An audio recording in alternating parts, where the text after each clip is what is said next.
Now imagine you're online shopping and you see a pair of shoes you really like, but they're $100 and you don't really want to spend that much money on shoes right now.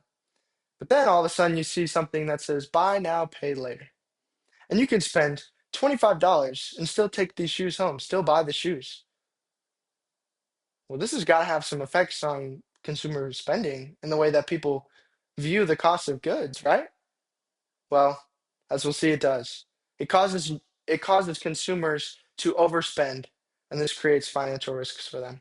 And so, over the next couple minutes, we're going to be looking at three different things. We're going to be looking at what buy now, pay later is, how it affects consumer spending, and the way that a consumer perceives the cost of a good or service. And then we're going to see that this is going to create some financial risks for the consumer. And so, firstly, we're going to be looking at what is buy now, pay later. Well, in 2026, the Department of Financial Protection and Innovation published an article that defined it for us. That buy now, pay later is a short term loan in which the consumer can get a loan for 0% interest, and it splits the lump sum of a purchase of an online good into multiple payments. And so this is interest free as long as the consumer pays back the payments on time. And this is typically done in four payments. Sometimes it can be a different amount based on the different buy now, pay later programs that are out there. But generally, it's going to be four payments, and this is going to happen over a period of weeks. And so now that we know what a buy now, pay later program is, how does this affect the way that the consumer views a cost of a good or perceives the way that they spend?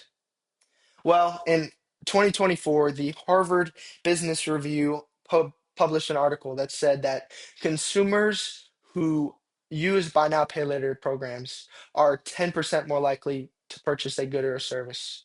And the same article, the Harvard Business Review also found that the consumer will spend on average 17 to 26% more on a good or service than the counterpart that did not use a buy now, pay later program.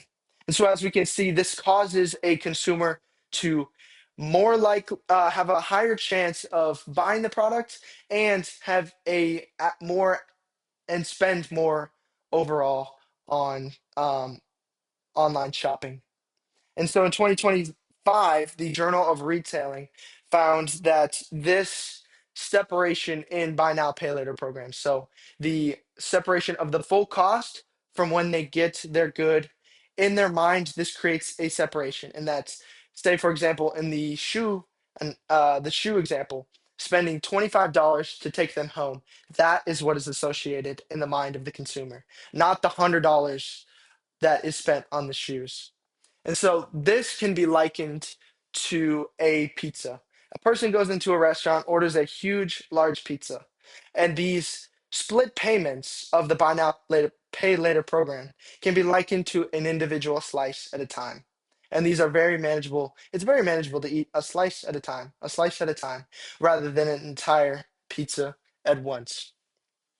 And so now that we know about these changes in perception and consumers more likely to spend and more likely to purchase online goods, this is going to create some financial risks.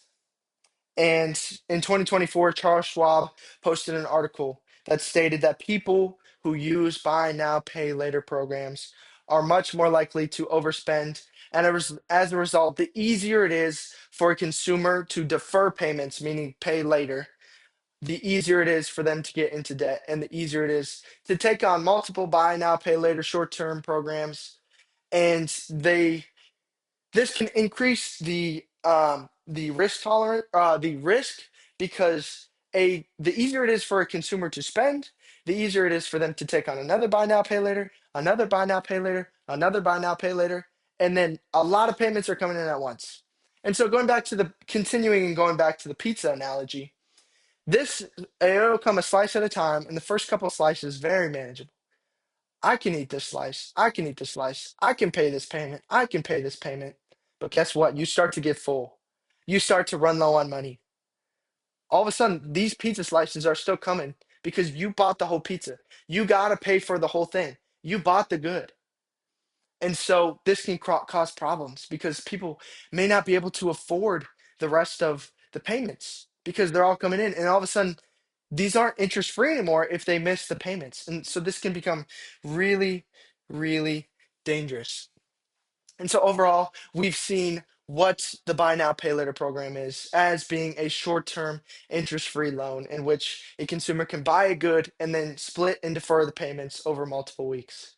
And then we see that this creates changes in perception in that it makes the good seem cheaper than it really is because the association of the full cost and the cost they pay and then when they receive the good, this is separated in their mind. So it seems cheaper than it is. And then we've seen these risks, and that someone could take on more debt, take on more short term loans than they're prepared to handle. And so overall, a consumer needs to be cautious, understanding what buy now, pay later programs are, understanding that if they're going to use them wisely, and be a rational consumer. And so overall, it's just to beware. So going back to the shoes, if the shoes are $100, beware. Just understand that if you can't afford the full $100, it's probably not a wise thing to purchase the shoes at all.